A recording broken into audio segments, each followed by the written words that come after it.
What's up, everybody? I'm Alan Seslowsky, and thanks for tuning in to RosterWatch.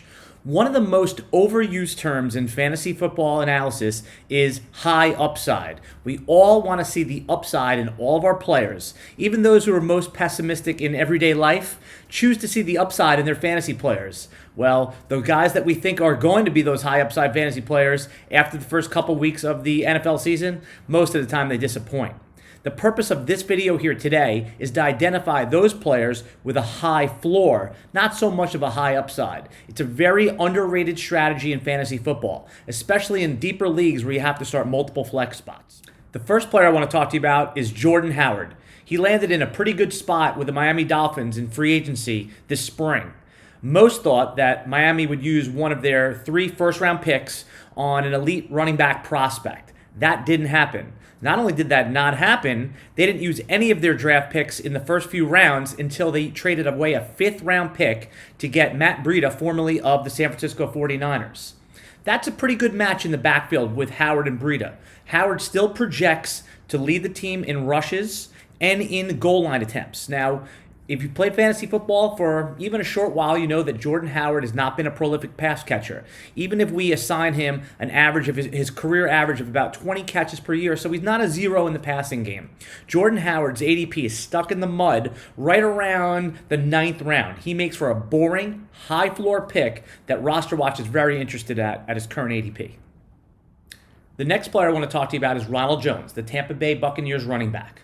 Going back a couple years ago to Ronald Jones' rookie year, it disappointed many. He finished as the RB100. Heading into last season, he improved on that, becoming a useful fantasy asset, finishing as the RB26 overall. Ronald Jones makes for a very interesting high-floor play this season.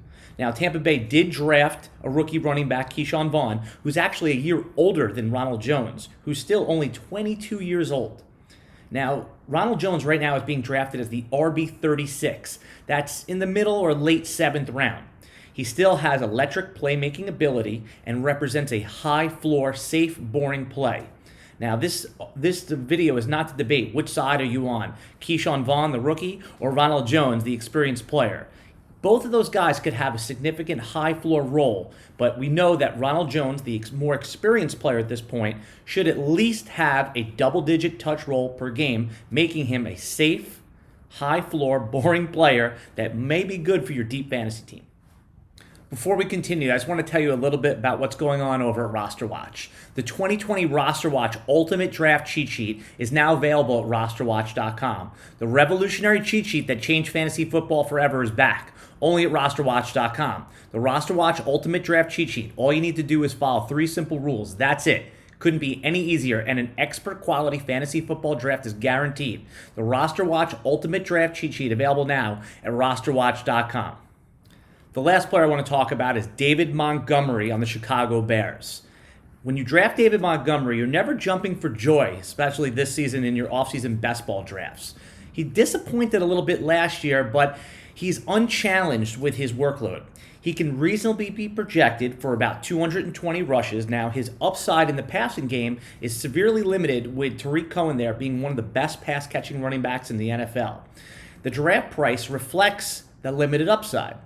David Montgomery is currently being drafted in the middle of the 5th round, about RB24. David Montgomery makes for a high-floor, safe pick, especially in that range. He's ideal for a team that went wide receiver or tight end early. If you went running back early, RosterWatch prefers the wide receivers in that range, like Terry McLaurin, DJ Shark, and Tyler Lockett. Okay, RosterWatch Nation, that's it for today. Please like and subscribe. You'll get notifications when we go live. And leave us a comment in the video. We will comment back. Until next time, goodbye.